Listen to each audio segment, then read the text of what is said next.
Students, हम ले रहे थे एसेंट ऑफ सेथ और इस एसेंट ऑफ सेथ के तहत हमने देखा था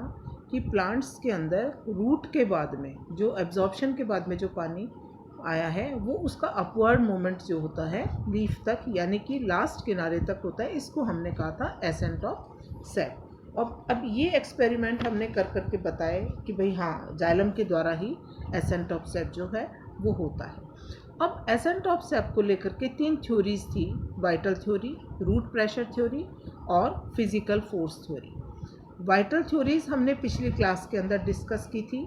कि भाई जो एसेंट ऑफ सेथ है वो वाइटल जो सेल्स होती हैं यानी कि लिविंग सेल्स के द्वारा होता है।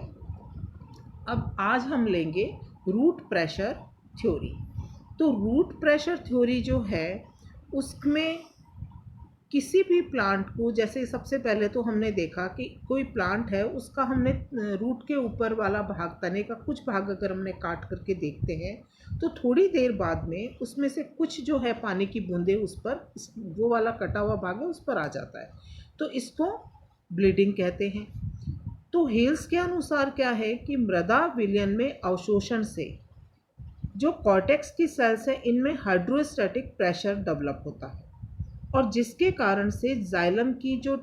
वाहिका है, वेसल्स है या ट्रैकिट्स है, इनके ऊपर एक प्रेशर लगता है। इसी को इसे रूट प्रेशर कहा गया है। और इस रूट प्रेशर के कारण जो है पानी जो है वो ऊपर की तरफ प्लांट्स में अपवर्ड मूवमेंट यानी गुरुत्वाकर्षण के विपरीत ऊपर की तरफ चढ़ता है। और इसको हम ऐसे भी कह सकते हैं कि ए pressure which is developed in the tertiary element of root as a result of metabolic activities of root is called root pressure। तो रूट प्रेशर के कारण जो एब्जॉर्ब वाटर है वो कॉर्टेक्स की सेल्स के अंदर इकट्ठा हो जाता है और अब जब पानी ज़्यादा हो जाएगा एक सेल के अंदर तो उसमें जो सेल है वो टर्जेट हो जाएगी और टर्जिट होती है तो उसकी भित्ति होती है लचीली, जिसके कारण से उसमें जो लिक्विड है उसके ऊपर प्रेशर पड़ेगा और इसके कारण से कुछ भाग जो है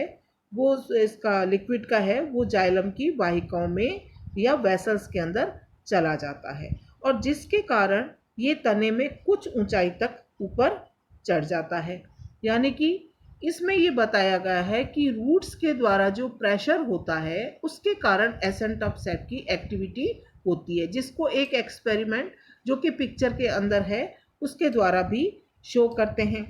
कि इसमें एक हमने नॉर्मल एक एक्सपेरिमेंट के लिए क्या किया कि कुछ भाग जो ऊपर उठा हुआ है यानी कि रूट से ऊपर जो तने का कुछ भाग है उसको कुछ इंच तक काट दिया जाता है और इस कटे हुए तने के सिरे पर रबड़ की नली की सहायता से कांच की एक नली बांधकर उसमें थोड़ा पानी भर दिया जाता है। अब कांच की नली के दूसरे सिरे को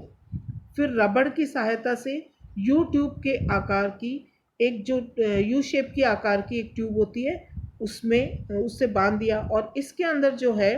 पारा भर के मैनोमीटर लगा करके बांध दिया जाता है। कुछ समय बाद हम देखते हैं कि मैनोमीटर की नली में पारा ऊपर चढ़ गया है और कांच की नली में भी पहले जो पानी था उससे ज़्यादा हो गया, जिससे स्पष्ट होता है कि कांच की नली में तने के कटे सिरे से जल निकलकर इकट्ठा हो गया और जिससे पारे पर दबाव पड़ने के कारण मैनोमीटर में ऊपर चढ़ जाता है। इससे ये स्पष्ट हो गया कि रूट प्रेशर के कारण ही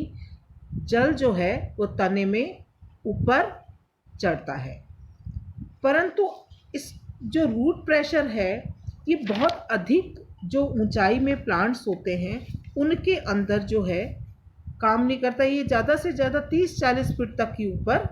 चढ़ सकता है। तो इस थ्योरी को लेकर के कुछ ऑब्जेक्शन हो गए, जैसे कि जिम्नोस्पर्म जो होते हैं बहुत जिम्नोस्पर्म बहुवर्षीय भी होते हैं और बहुत लंबे भी होते हैं, तो इन जिम्नोस्पर्म के अंदर रूट प्रेशर नहीं मिलता।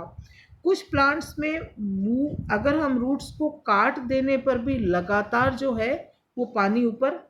चढ़ता रहता है और तेजी से वाष्प जिनमें ट्रांसपिरेशन बहुत तेज होता है उन प्लांट्स में रूट प्रेशर नहीं होता। इसके विपरीत उनमें नेगेटिव प्रेशर यानी कि टेंशन, नेगेटिव दबाव या तनाव जो है वो पाया जाता है। यह प्राय अनुकूलतम परिस्थिति जैसे कि रेन है, लो ट्रांसपिरेशन में भी रूट प्रेशर होता है। तो रूट प्रेशर द्वारा निकले गए जल की मात्रा केवल 4% बाष्पोत्सर्जन से निकले जल की मात्रा से बहुत कम होती है। और इस तरह से इस थ्योरी की भी केवल हिस्टोरिकल ही इम्पोर्टेंस हो गई है। ये थ्योरी जो है वो एसेंटोप-सेप को पूर्ण रूप से समझाने में सही नहीं है। Thank you.